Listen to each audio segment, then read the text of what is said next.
Hey Laowinners, it's Law86 here with another video. Wait, hold up. Guess what? I got shouted out by frickin' PewDiePie. My favorite comment on any PewDiePie video. You need to stop screaming my name in the beginning of the video. I get so damn excited. Yeah, I've seen this. I like that even. Lawai. Lawai! Thank you for watching, Lawai.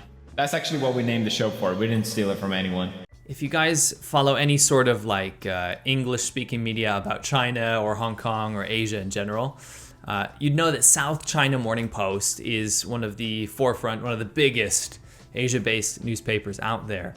And I've always enjoyed reading South China Morning Post, especially when I lived in mainland China, to read something that was pretty Asia-centric, but in English and then unbiased and didn't have to go through the filters of the CCP, the Communist Party of China, because it's based in Hong Kong.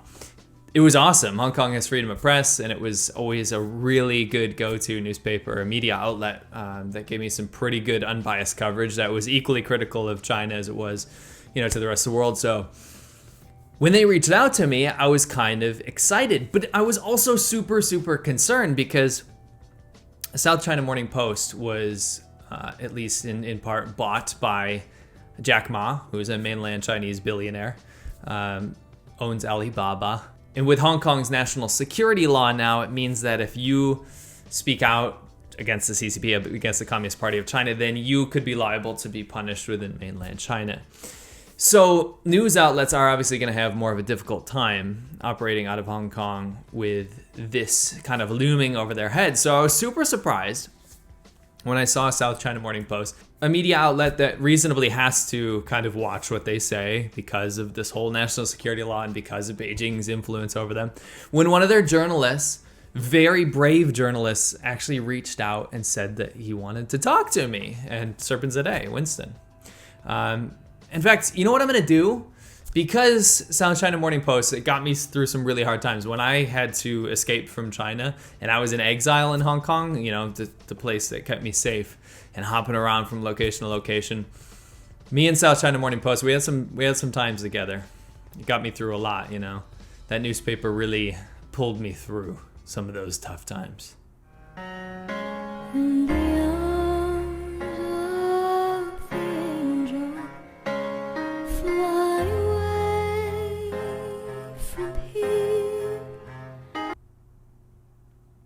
Anyway, long story short, they reached out, and this brave journalist, absolutely brave journalist, sent me this email, and I'm just going to be upfront with you guys about it.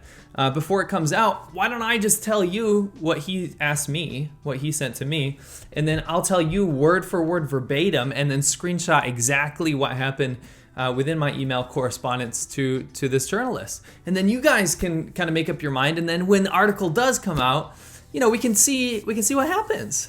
What do you think? Sounds good? I'm super excited for this opportunity. So, who seems like a rather new reporter for the South China Morning Post based out of Hong Kong, he sends me an email and he says, "Hi, hope you're doing well. A reporter at the South China Morning Post based in Hong Kong." Again, super pumped.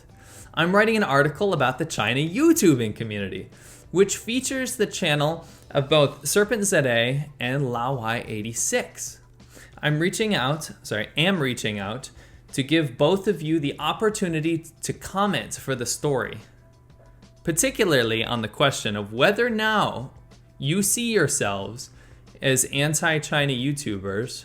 I'm assuming you meant whether or not you see yourselves as anti-China YouTubers, and that's anti-China YouTubers, "and how you respond to those critics who say that your content contributes to a discourse in the West which views all things Chinese, including Chinese people, with growing suspicion and fear. Any other comments about your time as YouTubers in China and now the US? The story of you leaving China or other topics are welcome.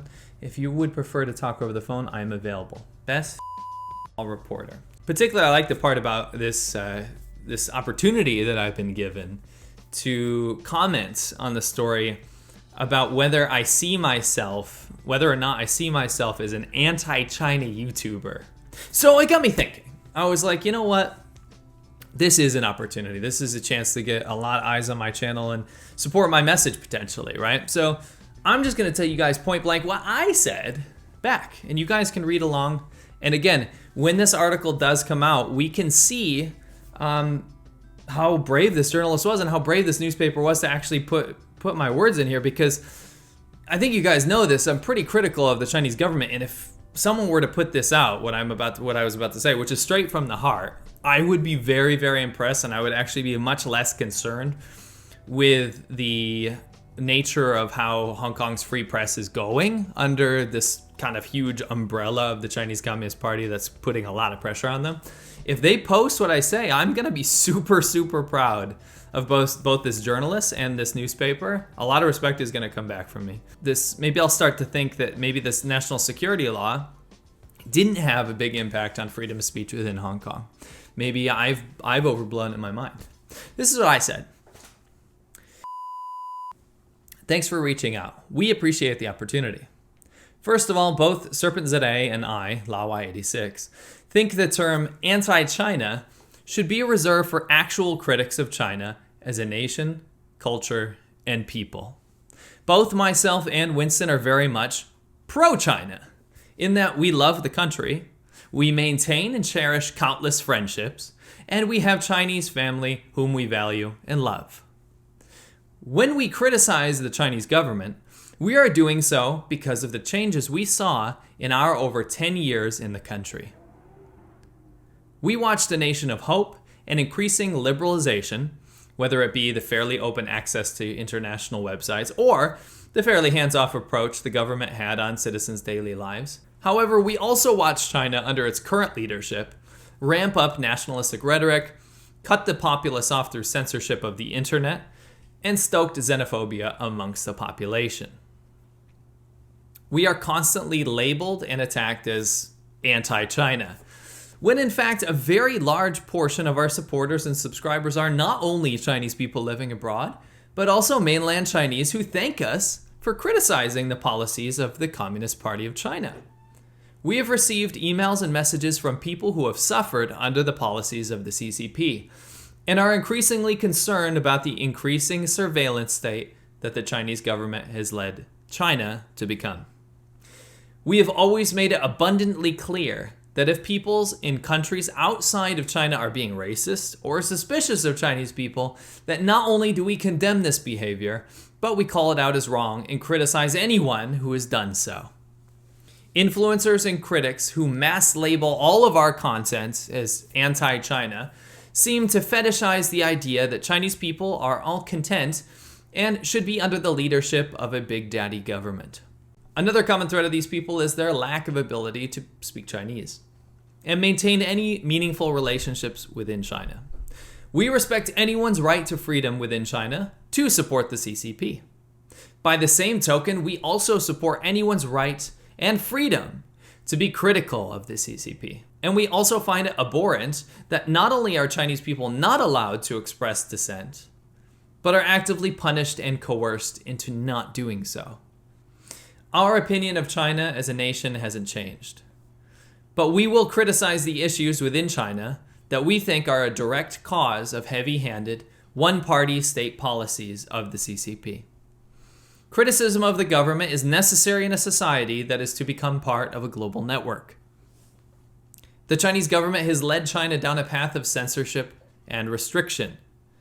The optimistic future of China being free to talk on the world stage is consistently belittled by the CCP and its censorship of social media, lack of transparency in journalism, and demonization of the outside world.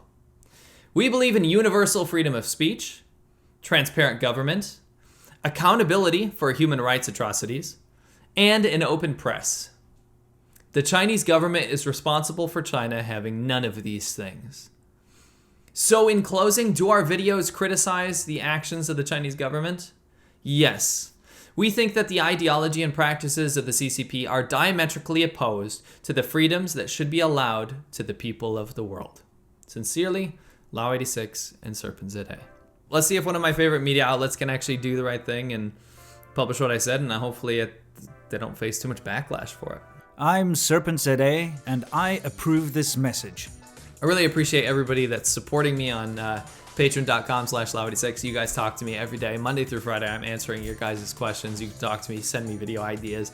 We do video idea polls. We have an awesome community on there. It's really, really tight-knit network, and I really appreciate everyone that can get on there and throw a couple bucks to the channel, because that's how we can keep doing this. I love making content for you guys, and I love that you guys are part of this, and I really, really appreciate it. Don't forget to have the little bell button next to the subscribe button checked, because YouTube doesn't like to push out notifications as much as it used to, that's for sure. I want to say thank you so much, Laowwinners, and I'll catch you on the next one.